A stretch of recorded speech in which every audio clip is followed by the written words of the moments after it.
ये देखें जाहिद के अब्बा, आपकी भाभी का कारनामा। लानत है ऐसी जिंदगी पर।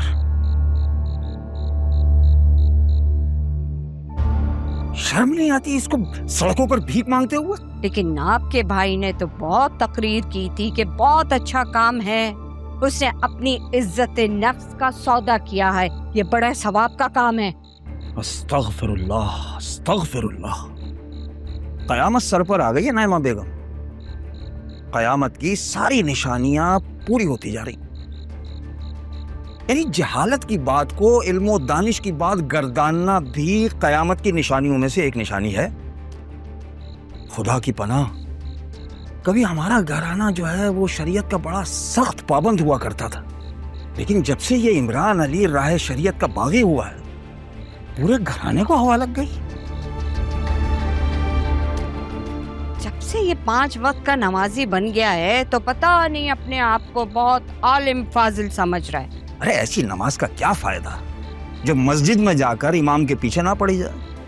अल्लाह ने टांगे दी हैं, टांगे सलामत भी हैं। राह खुदा में चलकर मस्जिद में जाकर इमाम के पीछे नमाज पढ़ो तो अल्लाह कबूल करेगा, वरना नहीं करेगा। अगर मुक्तदी को इमाम पे ये भरोसा ना हो कि वो सही नमाज पढ़ा भी रहा है कि नहीं, तब भी वो नमाज कबूल नहीं करता। अरे तो भाई तुम मेरे पीछे नमाज पढ़ लिया करो ना। कौन कहता है कि तुम दूसरी मस्जिदों में जाकर दूसरे इमामों के पीछे नमाज पढ़ो? दूसरे इमामों के पीछे नमाज पढ़ने की मैंने बात की भी नहीं है। अच्छा, तो तुम्हें लगता यह है कि मैं सही नमाज नहीं पढ़ता? बिल्कुल उसी तरह जैसे आपको मेरी नमाजें बेकार लगती हैं। इमरान अली, मुझे तेरी आगबत की बहुत फिक्र है, बहुत फिक्र है मुझे। लेकिन मुझे आपकी आकबत की फिक्र नहीं है, क्योंकि मुझे अपनी आकबत की फिक्र से ही फुर्सत नहीं है। जहालत की जबान बोलना बंद कर दे जाहिल। कभी रब्बे ताला के पाक मुकद्दस कलाम को खोलकर पढ़ उसको। पढ़ेगा तो तुझे पता चलेगा कि इल्म और हिकमत कहते किसे हैं। खोल किताबे हिकमत, खोल, पढ़ सूरह मुल्क की आखिरी से पहली आयत, जिसमें अल्लाह ने साफ साफ कहा है कि भाई पसन करीब तुम जान जाओगे कि कौन खुली गुमराही में था। और उससे अगली यानी आखिरी आयत में यह भी कहा गया है कि अगर तुम्हारा वो पानी खुश्क कर दिया जाए जो तुम्हारी अक्ल दानिश की सलाहियत को तर रखता है, तो कौन है जो वो साफ पानी तुम तक वापस लाए। बुजुर्गों ने सही कहा था, बहस जो है वो इब्लीस का वतीरा है, वरना अपने जैसा जाहिल इब्लीस बना देगा। रिश्ते तो मैं कभी आपसे बहस नहीं करता। एक आलिम को जाहिल कहने वाला दोज़ख की इंतहाई पस्ती में फेंका जाएगा, याद रखना इमरान अली।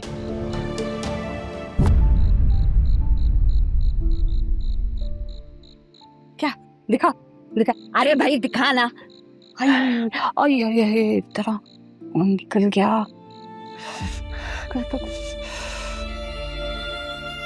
आजा आजा। ठीक हूं मैं, बस ठीक हूं। अच्छा तो बैठ जा भाई तू।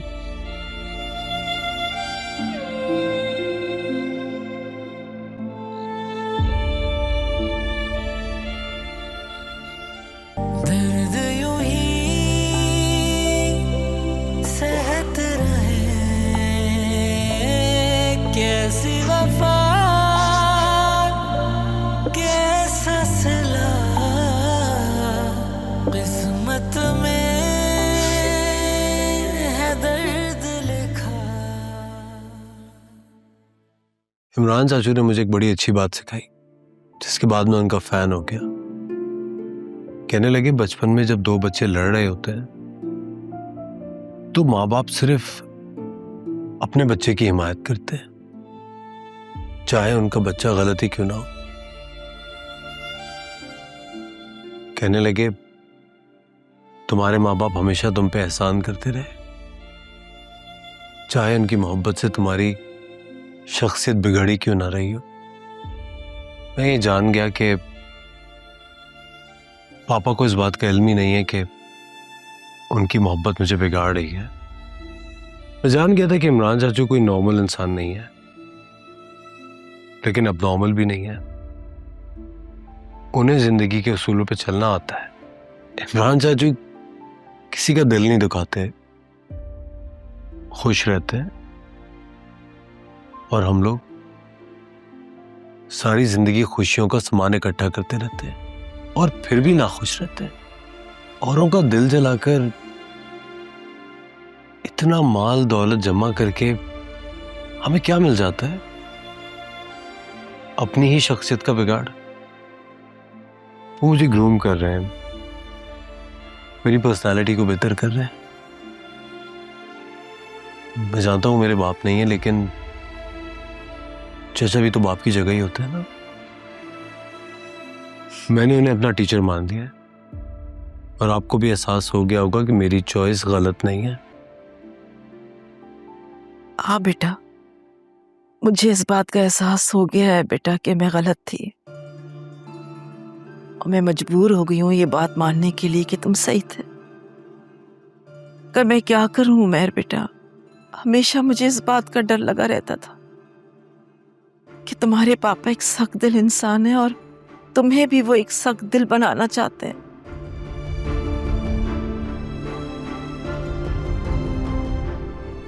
लेकिन उमैर, जो तुमने रास्ता चुना है ना, वो बिल्कुल सही चुना है। इसी रास्ते पे चलते रहो, मेरी दुआएं हैं तुम्हारे साथ। अंदर बैठो, मेरे पास ऊपर बैठो।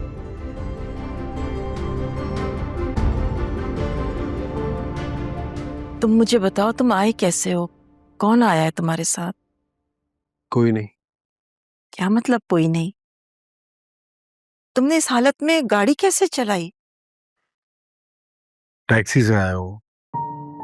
चाचू का पता तो है आपको, ना उन्होंने कभी ड्राइविंग सीखी ना गाड़ी ली।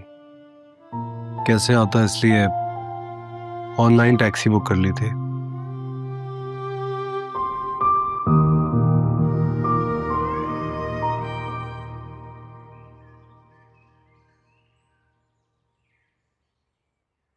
जल्दी कर, जल्दी, टाइम नहीं है।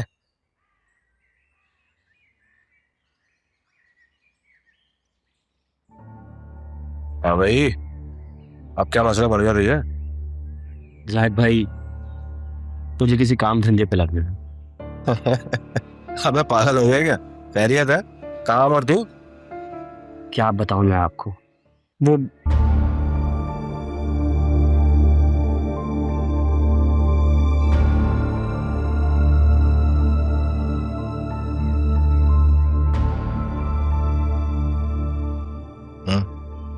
अब मैंने भीख मांगना शुरू कर दी।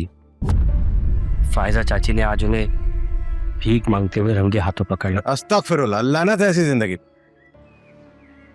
मैं तो खुद शर्मिंदगी के मारे जमीन पे धंसा जा रहा हूँ। अबे तुझे अपनी कब्र खोद के दफन हो जाना चाहिए था। सर, मुझे कोई काम धंधे पे लग रहा है। अच्छा, क्या करेगा तू? अभी मैंने फैसला नहीं किया। तो एक काम कर, तू पहले फैसला कर ले और मुझे बता देना। मुझसे जो हो सकेगा मैं कर दूंगा। बेगारी सारे।